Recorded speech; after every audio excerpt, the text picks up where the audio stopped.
start building a sort order interaction, hover over the left-hand menu, then click Interaction. Find the sort order template in the list, dragging and dropping it from the menu onto the page. Click anywhere to close the left menu. Once the interaction appears on the page, hover over it until the content toolbar appears in the top right corner. To edit the interaction, click the pencil icon to open the interaction editor. Click anywhere in the text boxes to start editing the text. Click the Add button in the toolbar to add a new sort item.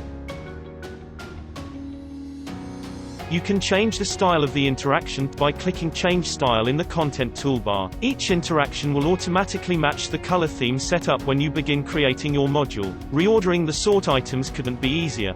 Simply drag and drop them into the desired order. Make sure the list in the correct order. Once you are happy with your changes, click Save.